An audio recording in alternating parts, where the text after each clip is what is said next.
First, Secretary did write, along with Secretary of Defense Austin, to the Defense Minister of Israel, Yoav Gallant, and the Minister for Strategic Affairs, Ron Dermer, on Sunday to make clear our concerns about the levels of humanitarian assistance that have been making it into Gaza. This was a letter we consider to be a private diplomatic communication that we did not intend to make public from our side, but now that it is public, I am happy to confirm it and speak to it to some extent. I think you have to put this letter in the context of our ongoing and long-lasting communications and concerns about the levels of humanitarian assistance that have made it to Palestinian civilians. If you go back to April, the Secretary wrote at the time to Minister Gallant to make clear that we had seen the levels of humanitarian assistance plateau, and then after they plateaued, start to decline, and made clear that at the time that the levels were unacceptable and that we needed to see Israel implement changes. They did make changes. The changes that they made caused humanitarian assistance to increase. We got up to somewhere between 300 to 400 trucks going in on some days to Gaza. But the thing that the Secretary also made clear at the time is that the increase couldn't be a one-off, that it needed to be sustained. And what we have seen over the past few months is that the level of humanitarian assistance has not been sustained. In fact, it has fallen by over 50% from where it was at its peak. So the Secretary, along with Secretary Austin, thought it was appropriate to make clear to the government of Israel that there are changes that they need to make again to see that the level of assistance making it into Gaza comes back up from the very, very low levels that it is at today. And the consequence, if they don't do that, is what? So I'm not going to speak to that today. Obviously, we made clear when we released our report that was mandated under National Security Memorandum 20 that there are provisions under U.S. law that require us to make certain certifications, and to make those certifications, we have to see that Israel is not arbitrarily denying humanitarian assistance making it into Gaza. When the Secretary made his conclusions under that report in April, he did so based on the changes that we had seen them put into place and the increased levels of humanitarian assistance. But of course, those levels of humanitarian assistance have to be sustained. Yeah, but what's the consequence? There are implications under U.S. law, under policy, that I'm not going to speak to here, largely because we hope that Israel makes the changes that the Secretary outlined in the letter. We have seen Israel make changes before, and when they make changes, humanitarian assistance can increase. And we have seen Israel just in the past few months work with humanitarian organizations to implement a polio vaccination campaign inside Gaza. So we know that it's possible to get humanitarian assistance into Gaza. We know it can be done. We know that the various logistical and bureaucratic obstacles can be surmounted. And so it is incumbent upon the government of Israel to surmount those challenges and get assistance in. I mean, you say that there are implications to it. I mean, obviously, under U.S. law, that's assistance. Is there specific assistance that come under scrutiny over this? So I don't want to deal with any hypotheticals. You are right that it's just a plain reading of U.S. law. If you look at the provisions of U.S. law, that we are required to conduct assessments and find that recipients of U.S. military assistance do not arbitrarily deny or impede the provisioning of U.S. humanitarian assistance. That's just the law, and we, of course, will follow the law. But our hope is that Israel will make the changes that we have outlined and that we have recommended, and that the result of those changes will be a dramatic increase in humanitarian assistance. Ultimately, we are focused on the bottom line here. It's just it. Humanitarian assistance had been low. The changes that we had recommended had gotten it up, and those levels have not been sustained, and so we need to see further changes by the government of Israel. I mean, obviously the timing of this, I know you don't explicitly do politics, but there's an election coming up here. To what extent is that a factor? I mean, 30 days from now would be after the U.S. election. It's been a year since the conflict has been ongoing. The president has repeatedly warned Israel about assistance, about civilian casualties. with, at best, mixed results sometimes. This happened in just 30 days before the election. And to what extent was the election a factor in this? It is not a factor at all. The bottom line is we felt it was appropriate if we are making clear to the government of Israel that there are these changes that need to be implemented, that we give them an appropriate period of time to implement them. We didn't think it was appropriate to send a letter and just say this has to happen overnight. We give them make clear there's a short window in which we want to see changes because the humanitarian situation is so dire on the ground, but it is appropriate to give them some time to work through the different issues and find ways to get the level of trucks, get the level of food, water, medicine back up to acceptable levels. Yeah, Amira. Hi, Matt.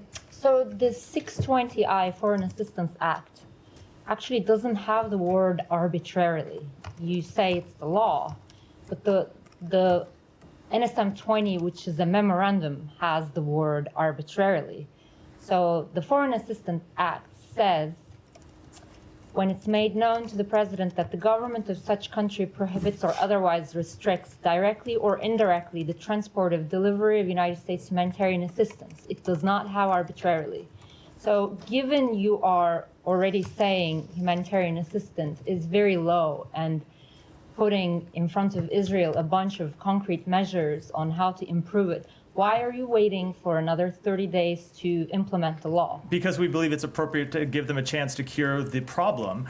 And international humanitarian law does make exceptions for certain, I'll give you an example. Dual-use items is a good example. If there are dual-use items that legitimately could be used as a military purpose, of course, governments aren't required to let those dual-use items in, which is not to say that they can use that exception as a blanket restriction on anything that could be used as a dual-use item. For example, if there are military movements happening in a certain period of time, governments can restrict the provision of humanitarian aid during that period because obviously you wouldn't want to put humanitarian workers at jeopardy. So it is not accurate to say that there can be no restrictions. It's that those restrictions ultimately can't block civilians from getting the humanitarian access that they need. And that is what we're focused on doing. And so we think it's appropriate. Ultimately, what we want to see here is results.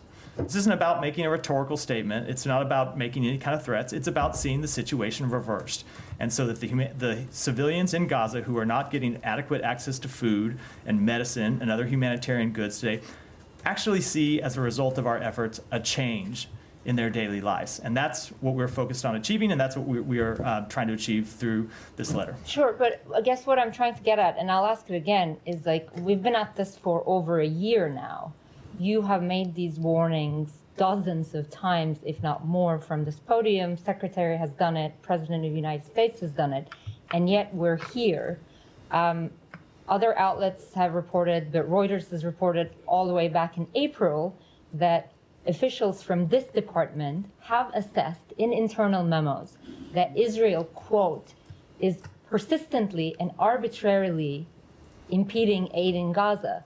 So if the law is already being, if it's already doing it, why is the United States waiting? So first of all, that is not, so we've been over this before, I know, from this podium. There are people that reach that conclusion, and there are people inside this building who reach the opposite conclusion. So I think it's important to state that for the record, that when you have a difficult situations, it's not uncommon for people to reach different assessments. Ultimately, if you look at the last year and our record of working to get humanitarian assistance into Gaza, what you've seen is the U.S. intervening at critical moments. Going back to October 12th, let's not forget that it wasn't October, it was October 16th. So just a few days after October 7th, that the Secretary was negotiating with the government of Israel until 2 in the morning in Tel Aviv to get the first trucks into Gaza. I know you were there.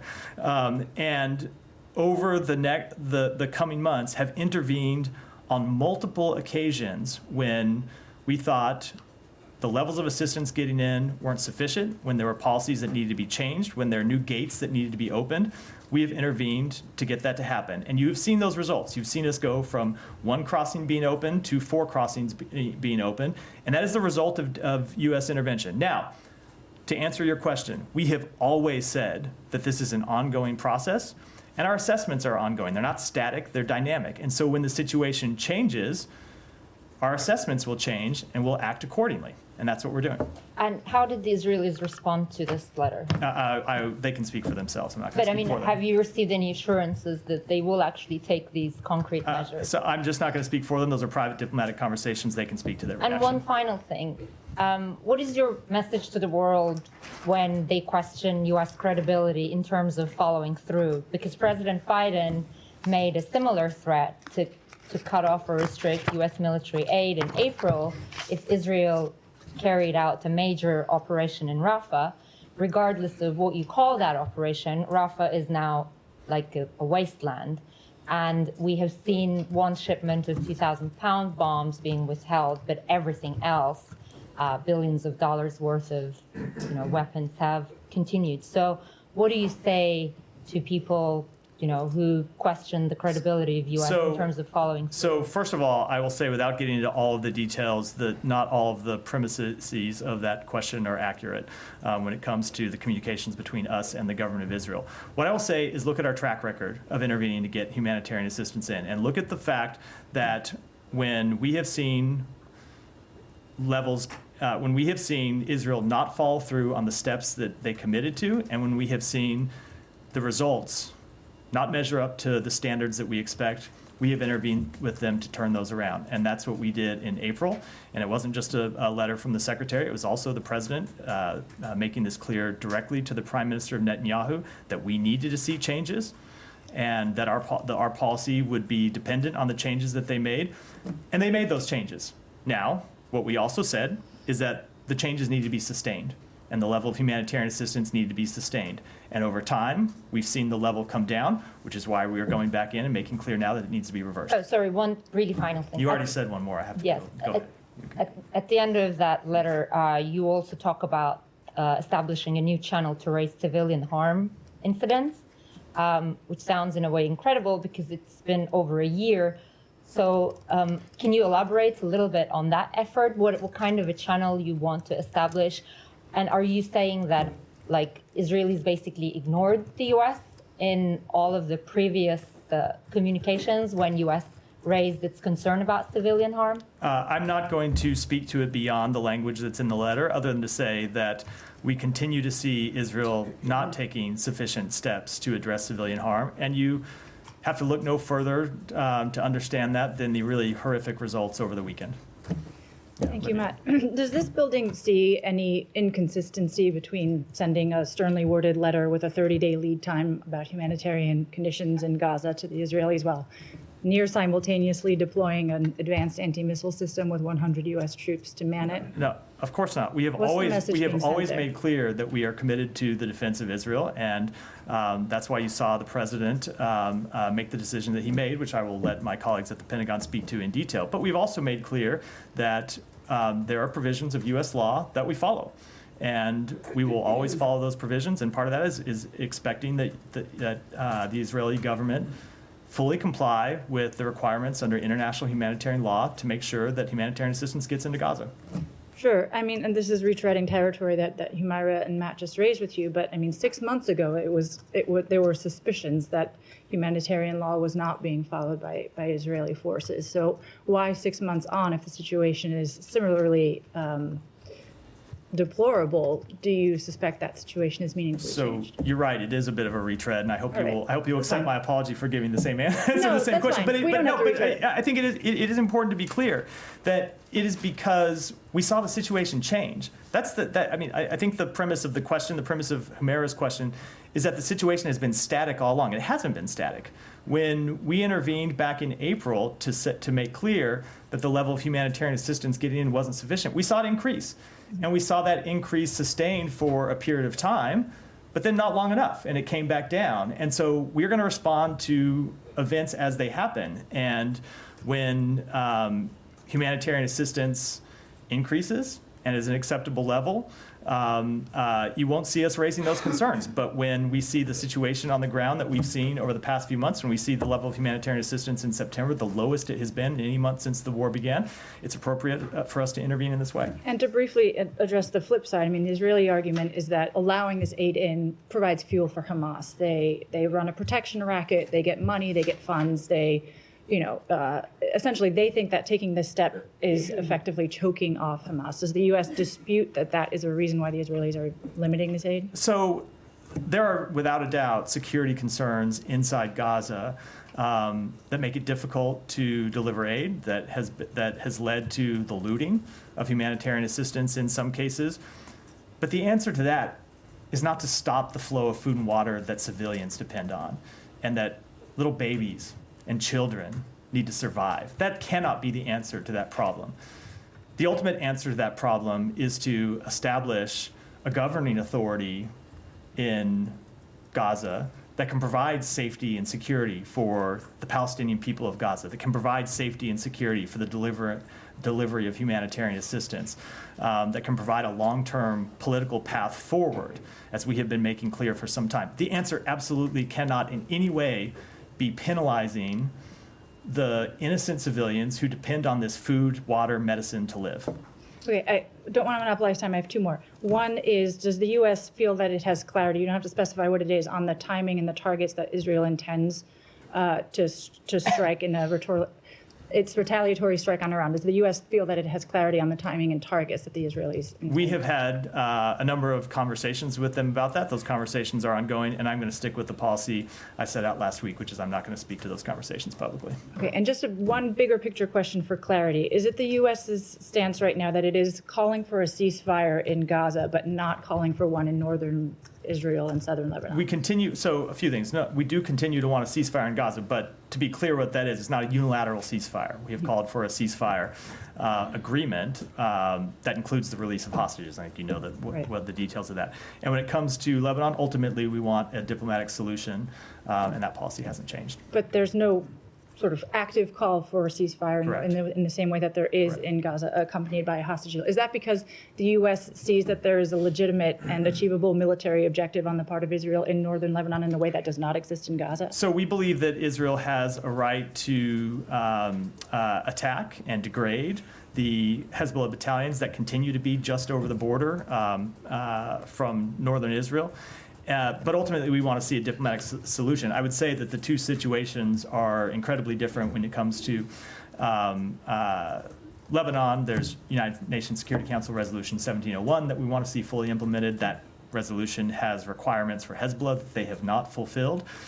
So it is appropriate for Israel to conduct military operations to degrade Hezbollah's capabilities. So maybe they will pull back beyond the Litani River and finally agree to the provisions of 1701 that they have blown through for 18 years now. And that doesn't change what we want to see in Gaza, which is ultimately a ceasefire agreement. But it's a ceasefire agreement that has burdens on Hamas as well, not just on Israel. Can I just follow up on something that you said to my colleagues? Look at our track record when it comes to intervention, intervening when humanitarian aid going into Gaza is too low. But my question is around the timing of this letter. I mean, the World Food Program says that there are no trucks that got into Gaza in the month of October, but September and August weren't great. There were 700 trucks, according to the World Food Program, in August, only 400 aid trucks in September. So why wait till it gets to zero to actually do something? You should not assume that this letter is our first and only conversation with the government of Israel about this problem. We have been having a number of ongoing conversations with them about the very serious decrease in the level of humanitarian assistance. Ultimately, we did not see our concerns sufficiently addressed, which is why the two secretaries sent the letter they did today. Okay. And with regard to on Sunday, yeah, I was about to correct myself. They sent the letter that is made public today that they sent on Sunday. Okay, and then with regard to action that Israel has to take in order to clear this hurdle between you guys and make sure that they aren't actually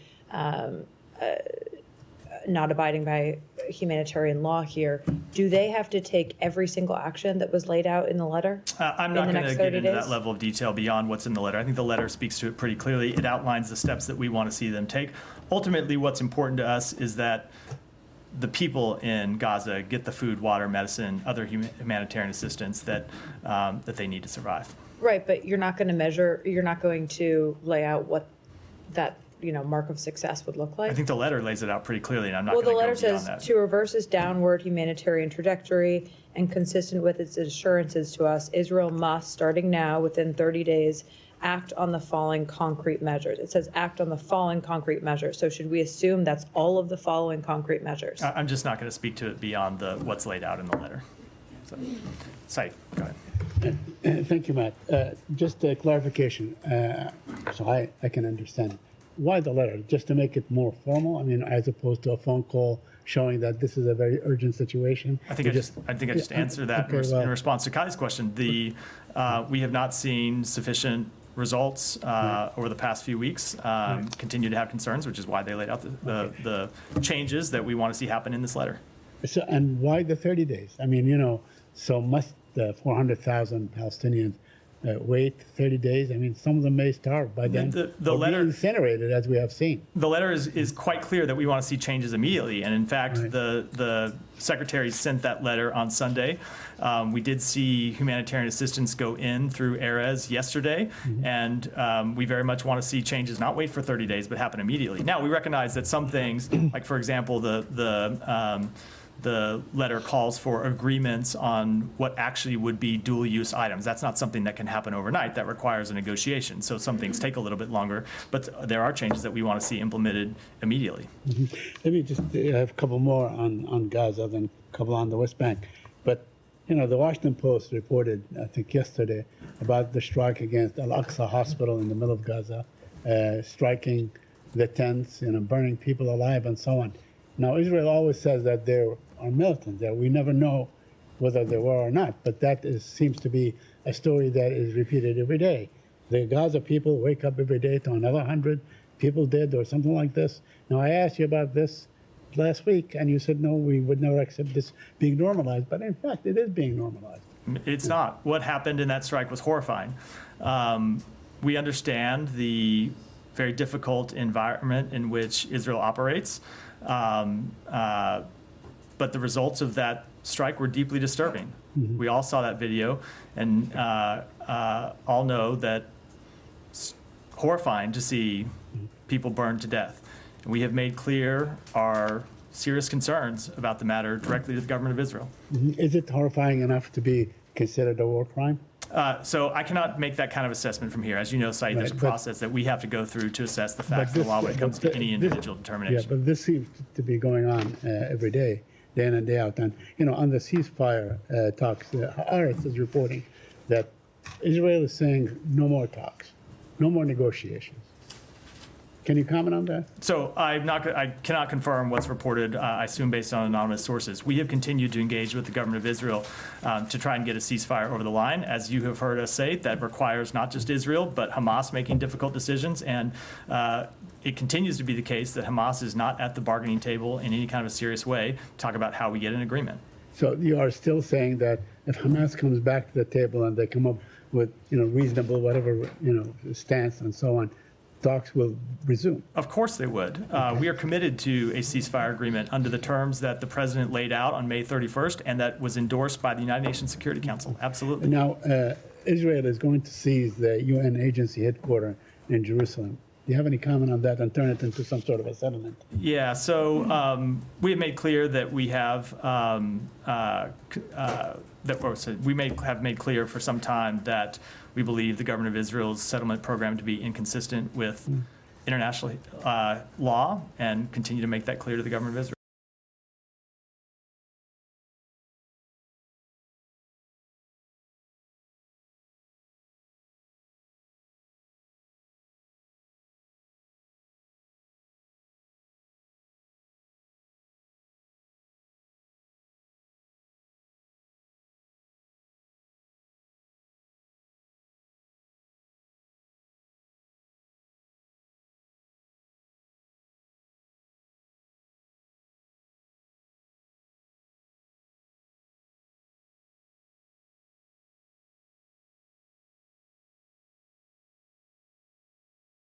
the West Bank than the one that they're pursuing now, not to mention in Gaza.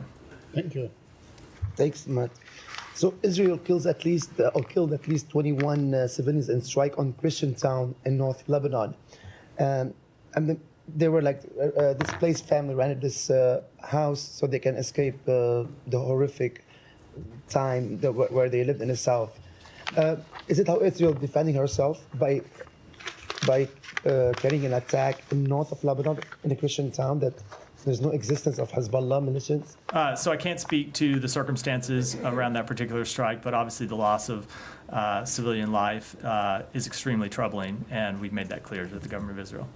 Okay, there was a call between Secretary Blinken and Speaker of the House Berry. Can you just give us some insight about this call that lasted 40 minutes? Sure. So the Secretary spoke to the Speaker of the Lebanese Parliament as well as to the Prime Minister on Friday to make clear that we want to see a diplomatic resolution to the conflict between Israel and Hezbollah, that we want that diplomatic resolution to include the full implementation of 1701, that we continue to support Lebanese institutions, including the Lebanese Armed Forces, which we see as a bulwark for stability in the country, and that we want to see Lebanon choose a new president, and that it's the Lebanese people and not anyone else that should make that decision. And he urged them to move forward with that process, as we have consistently made clear we want to see the government of Lebanon do. Okay, my last question. So there was like a warning from the U.S. Embassy to the American in Lebanon to leave soon as possible, and it might not be if commercial flights leaving the airport. Is that a message that maybe Israel could attack the airport? No, it had nothing to do with that, and it's not. It wasn't a question. It wasn't a question. The Lebanese people back home. It wasn't a question about commercial flights. It was a question about the flights that we have been providing. So we have been providing these flights that the U.S. government organized for nearly 2 weeks now, and we have seen over the past 2 weeks a decrease in the number of American citizens and legal permanent residents and eligible family members who have taken those flights. We've now provided 22 of those flights, had somewhere around 1,250 people depart on them. And if you remember last week, I think the last time I came here with an update Wednesday or so, 1,100 people have departed. So in the flights that we've had since then, only 150 people Friday through the weekend got on these flights. So we've always said that we would conduct those flights as long as demand was there for it. And what we were making clear to American citizens, that if you want to get on one of these flights, they may not exist forever if the demand isn't there. So please take one of these flights while they now exist. At the same time, I should note that we have continued to see capacity on Middle East Airways flying out of the country. Did you ever get an answer to the question of how much you guys are paying? I did not. Yeah, it did not. I don't know. 100,000 tickets. No. Not per ticket for the cost of the flights. I don't know. Yeah. Can you re-up that? I will re-up it. Obviously, it varies based on the destination, but yeah, I can re-up Well, it. right, but how many flights did you say there were total? so far? 22, yeah. 22? And look, so we do provide these flights at significant cost to the U.S. government. If the flights are full, obviously the people on board the flights carry the vast majority, if not all the cost. But you are right that when we have flights that are going out that are only With filled by 12 a people. handful of people, it is significant cost for the U.S. taxpayers, which is why we wouldn't continue to hold them. But that decision has not been made. It's not been made, but it's just, we sent that warning today to make clear that we cannot run the flights in perpetuity if no one is flying on them, and this is an important and, there continues to be sufficient capacity on commercial airlines, which there is today. Tom. Just to go back, you mentioned the video you were asked about, people burning in their tents, and you said that we had all seen that. Did the Secretary see that video? Yes, he did. And what was his reaction? His reaction was that it was horrifying. On what's happening in the north of Gaza, I mean, the letter talks about this a lot. What is your assessment of both, the tactics the Israelis are using and the impact on civilians? So I don't. What do you mean in assessment on the tactics there? What do you mean by that? Well, I mean, there's been quite a bit of reporting that the suspicion among Palestinians, for example, is that this is part of the so-called general's plan, that this is, some retired Israeli generals who had proposed the idea of effectively a siege where you force out civilians, and those who are left are effectively treated as militants. And the term they used was surrender or starve.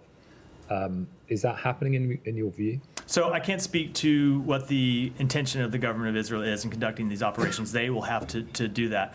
I can make clear that the policy of the United States is that there should be no forced relocation of people from Gaza, or from northern Gaza, and that there should be no permanent occupation of territory in Gaza. And when it comes to the situation in North Gaza, the effect of not just the military operations of the past few weeks, but the closing of the gates in the north and the restriction on movement of aid from the south to the north, the effect has been extremely, extremely dire for people who live in northern Gaza. When you look at the situation, it's gotten extremely difficult all across Gaza, but that impact has been heightened in northern Gaza. We saw yesterday, for the first time in several weeks, Erez Gate open to get aid directly into the north. We want to see the route from Jordan that was up and running for some number of months, that was getting aid coming in directly from Jordan, delivered directly to the north. We want to see that reopened and sustained, and hope that will be that will happen in the coming days. That's one of the policy recommendations you saw that the Secretary lay out in the letter. And just to challenge a bit on the point that you said, you were asked repeatedly about the timing of the letter, and you said, well, because the situation's changed. But in a lot of ways, it hasn't. I mean, the letter talks about 1.7 million Palestinians in al-Mawasi who you say are at risk of lethal contagion. That has been a situation that has just been building up. I mean, it hasn't just happened overnight. And so there will be those who say you've had a year to write this letter, to issue such a stark warning to the Israelis. Why has it taken so long? So it hasn't taken. So that I completely reject the premise of the question, as I think you said. Well, you didn't say, but when you said you're going to push on me, I totally reject the premise of the question. We have intervened on numerous occasions. It's the point I made to Humera's question. In the days right after October 7th, the Secretary was in Israel having very difficult conversations with the Prime Minister about the need to let the first trucks come in across the border. And he was successful and got Rafah opened up for trucks to come across the border. We then had very difficult conversations with Israel about the need to open Kerem Shalom. And those conversations included the President, the Secretary, the National Security Advisor, others across our government. And we saw Kerem Shalom open. We saw over the course of months repeated examples of the U.S., not any other country, but the United States intervening and getting results. Now, what we have seen is a significant degradation in the amount of humanitarian assistance that's coming in. As I said in response to one of the other questions, shouldn't assume that the letter is our first intervention with the government of Israel about the situation just over the past few months. We have been making it clear to them that we needed to see results, and we haven't seen the results. And that's why we sent the letter that we sent on Sunday. Yeah, Alex. Thank you, Matt. May I ask you a region if possible? Sure. Last week I asked you about I'll come to you next for reports about North Korea sending soldiers to fight in Ukraine on the side of Russia. President Zelensky raised his concerns about that, and there are new reports suggesting that they are actually already a few miles next to the border. And so there's some numbers circulating around 3,000 to 7,000. Do you have any response, any concern? We are concerned by the reports of DPRK soldiers fighting on behalf of Russia. If that's true, it would mark a significant increase in the relationship between those two countries, the relationship that you have seen develop over the past several months. It would also indicate a new level of desperation by Russia as it continues to suffer significant casualties on the battlefield. The EU has signaled sanctions that they're going to announce tomorrow. Are you guys willing to follow suit? I don't have anything to preview today, but obviously we have imposed a number of sanctions and other measures to hold Russia accountable for its behavior, and we'll continue to do that. Thank you. I have tomorrow on Georgia, if possible. Georgian president today announced, expressed her concerns that the ruling party might rig the elections. The EU also had similar concerns. Is it your concern that they might rig the elections, and what are you going to do to prevent this from happening? So we want to see there be free and fair elections in Georgia, and we'll be closely monitoring in the days ahead. Thank you. Final one from me. Azerbaijan has pushed back on human rights concerns prior to COP. They said back off guns into your concerns prior to COP. They also said that there will be no peace agreement. They don't expect it prior to COP. That's what the Secretary was hoping for.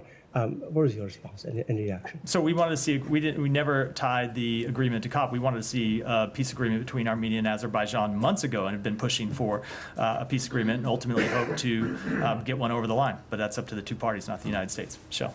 Yeah, thank you, Matt. On Iran first, news reports said that Iran recently conveyed a message to the administration through a third country saying that if the Israeli response to the missile attack is limited, Iran will see this round as closed. Can you confirm that? No, I'm not going to speak to private diplomatic conversations, real or imagined. Did you get any guarantees from Israel that they will target only military, not the nuclear or oil targets in Iran? So I'm going to follow the practice I laid out last week and I mentioned earlier in the briefing, which is we're having those conversations with the government of Israel, but I'm not going to speak to them publicly. On Lebanon, do you expect Iran's influence in Lebanon to be diminished by weakening Hezbollah, and how do you view the IRGC taking direct control of Hezbollah after the death of Nasrallah? So I don't want to make any forecasts from here, but I would note that the influence that Iran has had inside Lebanon for the past years through its support for an armed proxy group has had horrible ramifications for the Lebanese people. And it is certainly our hope that Hezbollah's role in Lebanese society and Lebanese government will be diminished, because it's the Lebanese people that ought to have a say in their direction, in the future direction of their country, and they should not in any way be held hostage to an armed terrorist organization. And lastly, did the administration ask Israel not to bomb Beirut, and did you give any guarantees in this regard to the Lebanese Prime Minister? So we have made clear to Israel that we oppose the bombing campaign that they had been launching over recent weeks in Beirut. We have seen strikes diminish in recent days, and we'll continue to watch it very carefully. Thank you. On Iran, there's reporting over the past couple of days that the administration has relayed to Iran that any assassination attempt on President Trump would be considered a quote-unquote act of war. The NSC put a statement out. I wanted to see if you had anything on that. And then separately, on the Afghan national accused of plotting a terror attack, last week you said it wasn't clear if he came here on an SIV, even though the DOJ indicated that he had. I wanted to see if you have any more fidelity on that. Sure, on that. So it is my understanding that he did not enter the United States on an SIV, and I'll refer to the Department of Homeland Security to speak to further questions about his status. When it comes to the threats against President Trump, as we've said many times, we have been closely tracking the threats against former President Trump and former administration officials for years, dating back to the last administration. We consider this a national security matter of the highest priority. We strongly condemn the brazen threats, and we have made clear that should Iran attack any of our citizens, including those who continue to serve the United States or those who formerly served, that Iran will face severe consequences. Just one follow-up on the Afghan national. The vetting, no matter how he came over, is that done by DHS? I would defer. I believe that they conduct the vetting, but I would really defer you to DHS to speak to it. There are different procedures for different programs, so with respect to this particular one, I would defer to them. They're the lead agency. Sean, go ahead. Could I go back actually to a bit what Alex was saying about North Korea, but something different? How do you feel about North Korea bombing its own roads, or destroying its own roads? When you put it that way, we are monitoring the situation in the DPRK in close coordination with our Republic of Korea allies. We continue to urge the DPRK to reduce tensions and cease any actions that would increase the risk of conflict, and we encourage the DPRK to return to dialogue and diplomacy. So is this a step that raises tensions, bombing their It certainly doesn't do anything to alleviate them. Could I switch to a different topic? It's up to Sean if he wants to yield the floor. If not, I'll come to you next, Danny.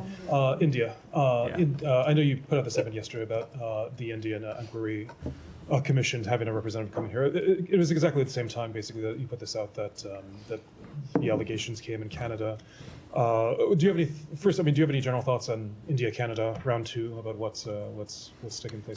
First of all, I'd say that the timing of those was completely coincidental. When it comes to the Canadian matter, we have made clear that the allegations are extremely serious, and they need to be taken seriously, and we wanted to see the government of India cooperate with Canada in its investigation. Obviously, they have not chosen that path. You say the allegations extremely serious. You mean the long-standing ones? Canada, yeah. The long-standing ones. Yes, yes, correct. So in terms of how India reacted overnight, or how they reacted yesterday to this, how do you feel about that, the withdrawal of, I mean, obviously Canada was kicked out, but how do you feel about how India is responding? I don't have any comment on that, but as we've said before, they're serious allegations, and we have wanted to see India take them seriously and cooperate with Canada's investigation. They have chosen an alternate path.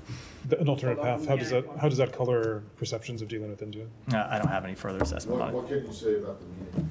So I don't have a readout on the meeting yet. The meeting was here as a follow-up on conversations we have been having with the government of India at the senior-most levels over the past several months.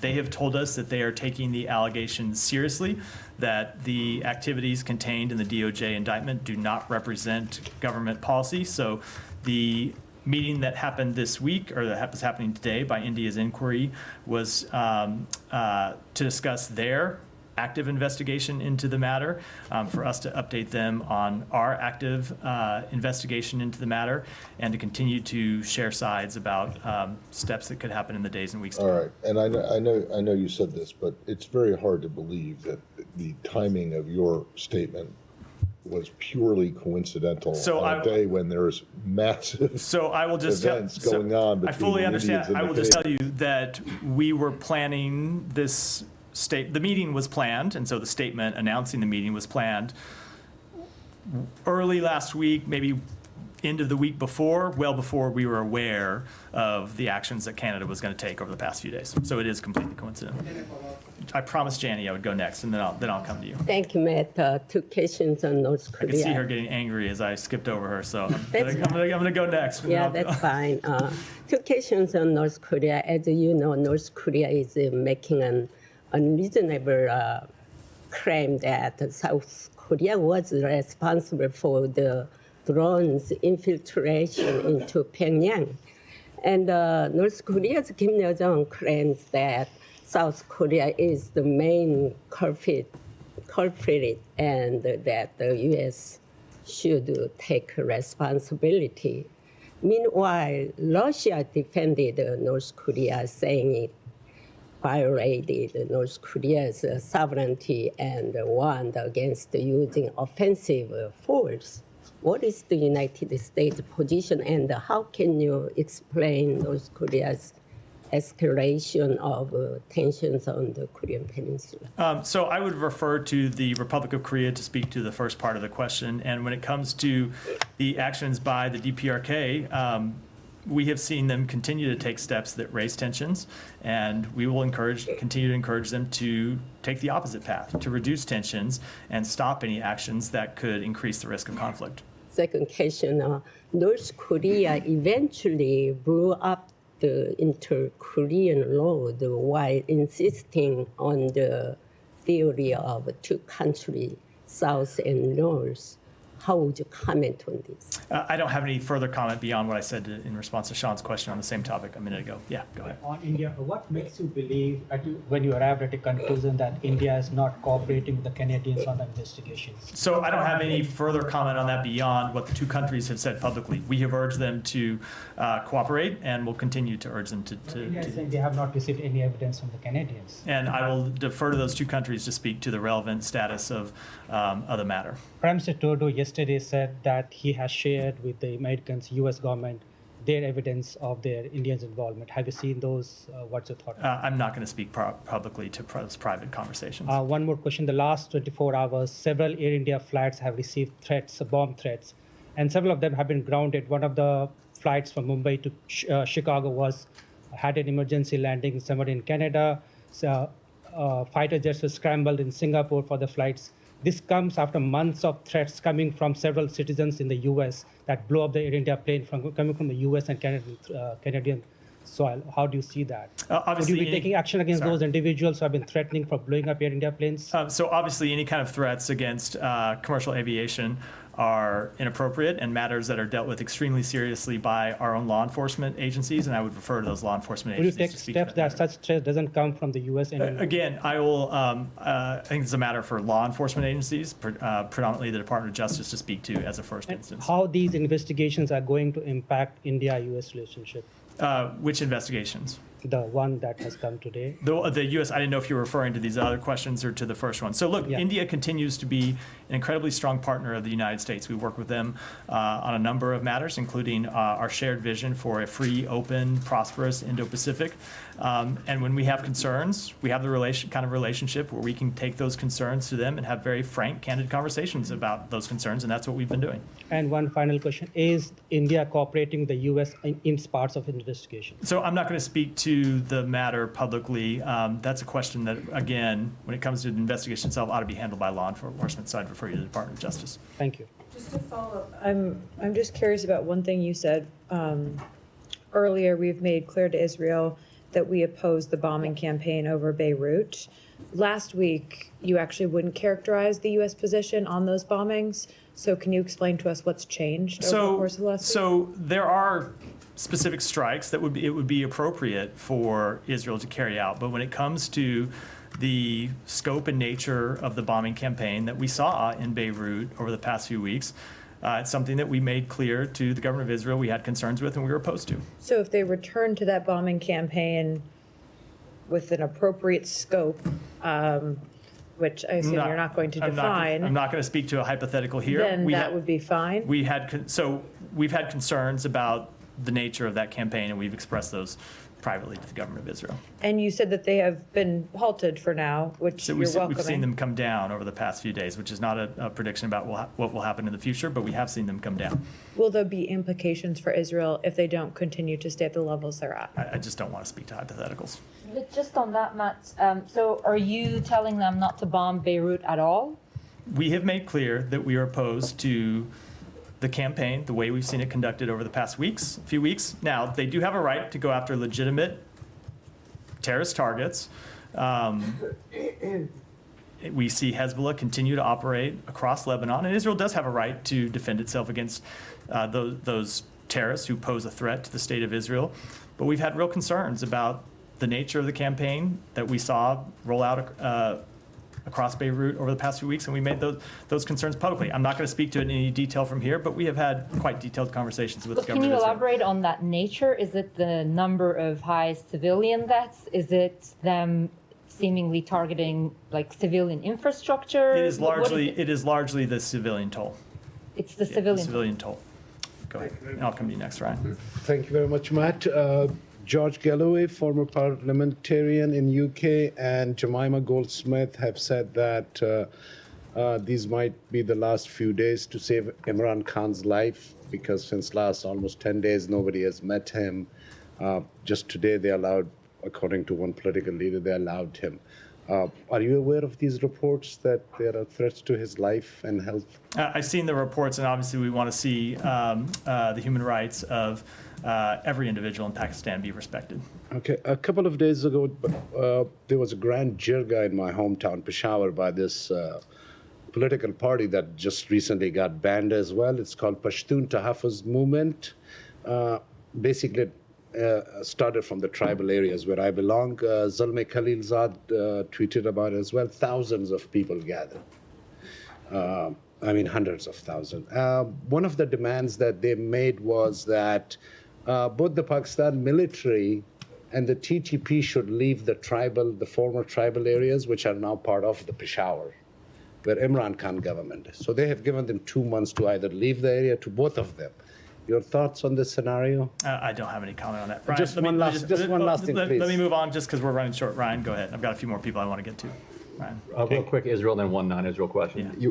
To follow up on what she was asking, when you say that Israel has a right to strike terrorist targets in Beirut, but have to be concerned about the civilian casualties, the entire city is densely populated. Like, how could they attack terrorist targets in Beirut without there being civilian casualties? I'm not going to get into prescribing the nature of a military campaign from here. It is a principle that's true for every country, that they have a right to defend themselves against terrorism. But we've had real concerns about the way we saw the bombing campaign in Beirut roll out over the last few weeks. No, let me just hold. Ryan said he had another question, so before you interrupt. Well, maybe to her point, it goes to 20 years ago when Ariel Sharon attacked a Hamas commander in Gaza. The Bush administration, I'm sure you've seen this quote going around. The Bush administration said, this is outrageous. 8 civilians were killed. This is an unacceptable civilian toll.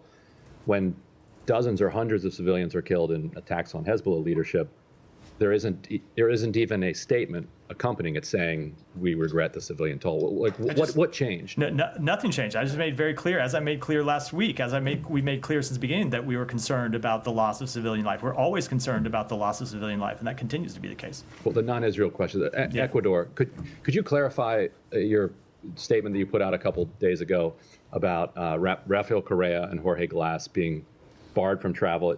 I think the statement said that it was for accepting bribes, including through political contributions in exchange for granting favorable government contracts. So can you elaborate on what they're being accused of there? And separately, Jorge Glass was dragged out of the Mexican embassy after being given asylum by Mexico. He's now in a maximum security prison. So barring him from traveling to the United States doesn't have much, functional or practical consequence other than to satisfy Ecuador's side of the argument that it was actually okay for them to drag him out of the Mexican embassy. As you know, the Mexicans are still furious about that. They're trying to get Ecuador kicked out of the UN for it. Let me take that back and get your response. I admit I'm not fully aware of the underlying details. Hiba, go ahead. Yes, first, do you still see that the Israelis are conducting a limited operation in Lebanon? So with respect to their ground operations in the north, they continue to operate limited incursions, and we continue to watch it very closely. Okay, I want to follow up on the question about the airport, because the message that the U.S. Embassy in Beirut put out yesterday created panic in Lebanon because people are afraid and they are trying to leave.